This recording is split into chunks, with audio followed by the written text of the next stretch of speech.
are going to be using the new Nuke Titan TV Man plush unit in Total Tower Defense. This guy has 275,000 DPS, which is actually the second most DPS in the game, followed right behind the new Executioner Celestial unit in the episode 78 update. He has AoE Splash, 360 blast range by the way. He has decent range, and I do also have a trait on him that does actually get minus 20 cooldown. So basically, with the Warlord, we are going to be getting a 50% cooldown boost with this guy. So this guy is going to be insane. I do also have a number 10 cereal, which is pretty cool. But anyways, I got my boost, the SWATs, the Mafia boss, and the Warlord. So let's get straight into the game. Alright, we are in the game. So anyways, let's skip. Let's go get down a printer. And basically, we are just going to be here until we get most of our farms maxed out. Got both our printers and our golden speakers down. And we are actually going to upgrade one right here. So yeah, anyways, the Nuke Titan TV Man is a ultimate, and this is also how he looks. So as you can see, he's got a little nuke symbol. He's radiating with fire effects, and he does have a briefcase. As you guys know,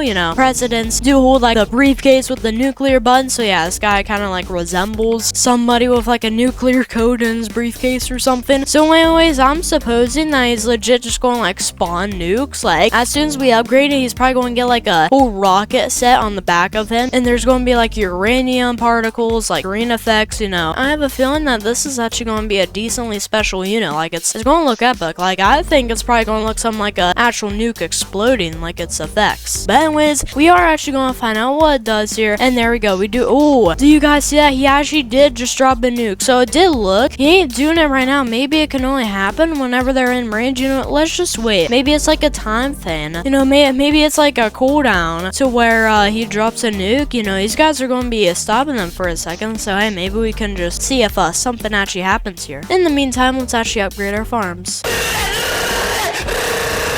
Man, that guy is quick. You gotta think he does have that 20%. Dang, he is just going in hot. So yeah, I don't see him dropping a nuke right now. I don't know what really caused him to drop a nuke. I'm not too sure, because I ain't seeing no nukes right now. Let's get our farms to max, and then we'll actually get this guy to max here and see what he really does. He's actually doing good DPS. If I do look, this guy is doing 30k DPS base. It doesn't actually like show its stats when he has the traits on there, but I suspect that he's doing like almost 40k DPS right now. This guy is actually doing a pretty good amount. Anyways, we just need a little bit more, and then we will have all of our farms maxed out. There we go. All of our farms are maxed out. Anyways, let's upgrade this guy. So as you can see, just more range, and that upgrade did also get us 20k damage. So this guy definitely skyrocketed in the damage aspect. Yeah, I think that 360 blast range was that nuke he dropped, because that nuke legit killed everybody. Like even if they weren't in range, like some turrets were there and they still died. So I think they're like nukes cover the whole map, and then they got an actual like regular attack. It's kind of interesting. So yeah, as you can see, he's just getting more damage, more range, more damage. That's really it. And he does actually get maxed out on level 5, so there is actually no appearance changes to this. All he does is just get more range, more damage, and a faster cooldown.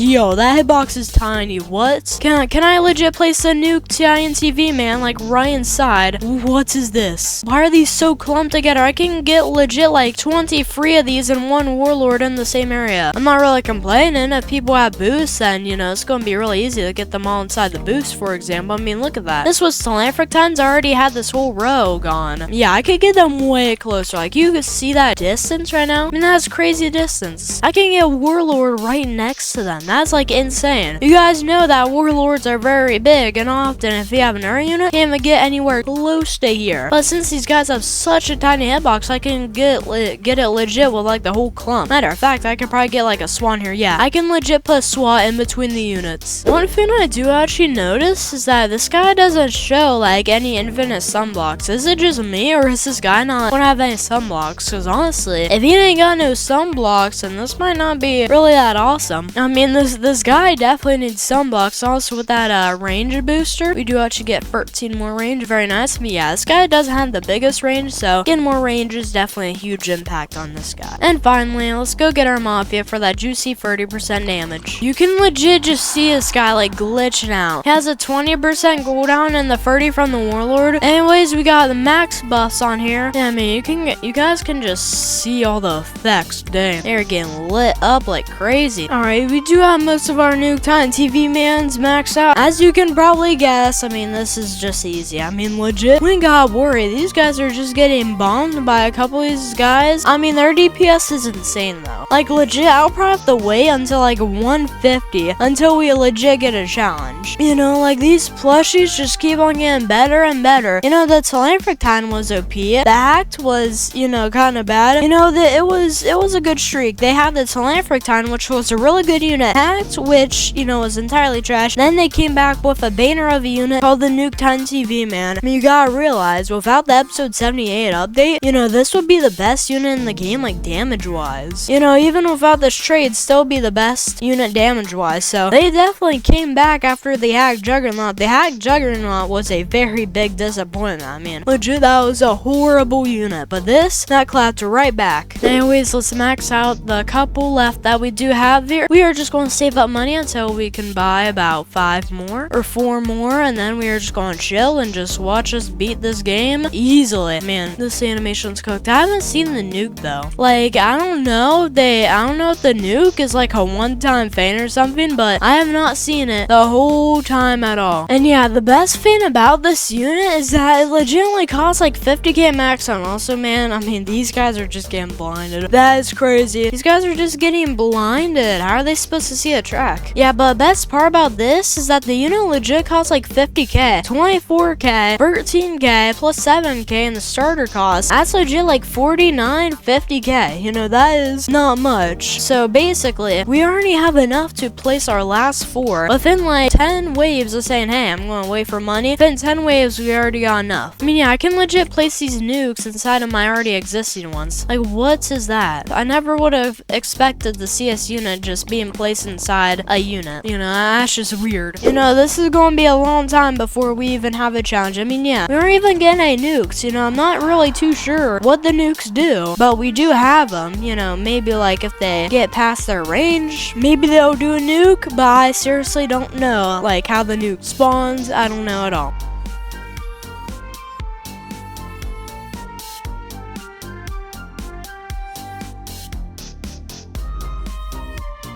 Okay, we are actually here at wave 120, so yeah, as you guys can see, these guys are barely getting anywhere. I mean, you do have the thing, though. Without the Warlord, these guys won't be getting stunned or slowed. I mean, yeah, the nukes don't even have any stun protection, and they don't even have any slows or stuns. So realistically, without the support, you know, the nuke is very good. Its damage is insane. You know, the nuke can really do some special stuff, but without support, the nuke is kind of underwhelming, you know. Can't slow, can't do any of that. So, I mean, this Warlord is a actually very big part of our current defense right now. I mean, that slowing is helping us absolutely big time right now. But yeah, as you can see, we are still killing them very, very easily. Yeah, the thing is, though, is that it's just stun protection is just pretty bad. You know, legit, one giant turkey can just come in and take out our entire fleet. One of the worst bosses in the game can completely render us useless. Yeah, so Immune Pumpkin Towards, you know, one of the most healthiest bosses in the game is actually getting somewhat far, but they aren't getting too far. I mean, yeah, the nuke is a good unit, but it is going to end out like most other units. The thing is, its AoE is a little bit too small for this map. I mean, whenever units go over here, none of these units are getting affected at the start, so it's kind of, you know, a little bit bad in that sense. But yeah, oh, we got the Rabid Rabbit. I mean, yeah, that DPS is really something else, you know. The DPS from these guys are insane, but without supports, it's just not going to be good. You know, that's kind of what you can see from this unit. It's just a damage dealer. It's kind of like a glass cannon. Easy to weaken, but just does a ton of damage. Something like that, really. Anyways, Rabid Rabbit Towards dead. Now we are finally getting our attack over here. You know, by 140, like with some of the other plushies, you know, it'd be like way far up. Like, for example, Hacked dies on like 100. Wave 100. This, it's at 140 and going strong. Yeah, as you can see, all of our units are immediately stunned. That has a lot of DPS just gone right there. Holy, take out the turkey toads. What are you guys doing? Wave 140, still going pretty strong. We also got the Secutor, which, you know, these guys get stunned whenever his shield's off. Then that whole time when his shield's off won't mean nothing. Thing is, he's all the way back here, so, you know, the turkey toads aren't being affected, bro. When is the Secutor gonna lower his shield? Oh, there we go. Oh, finally he lowers it, but then we're just getting attacked. Oh. Yeah, I think that's like the main problem about about this. Honestly, I'm just going to take off all skip at this point. The giant turkeys are affecting us so much, and he is kind of like passing through right now. That's not good at all. Come on, if we can just get the Secutor out of the way. No stun protection makes this unit very weak. I mean, this unit is very good, but like the giant turkey tool is one of the worst bosses in the game. Legit can just nerf this guy so easily. It's just a gigantic nerf, really. And yeah, the Secutor is actually going to be making its way through. But anyways, guys, that is going to be it for today's video about the Nuke Titan TV man. As I said, this guy is basically like a glass cannon. You know, without any supports, he is not that great, but whenever you do actually pair him up with like slowing, stunning, maybe even some heals, boosts actually do really good on him, then he's actually going to be really good. So yeah, Nuke Titan TV man is kind of an underlier. But yeah, anyways, this guy does actually have the second best DPS in the game, followed right behind the Executioner, which actually has like 317. Yeah, not much more than the Nuke, you know, but still a much more considerable amount. But anyways, that's going to be it for today's Toilet Tower Defense video there, boys. See ya!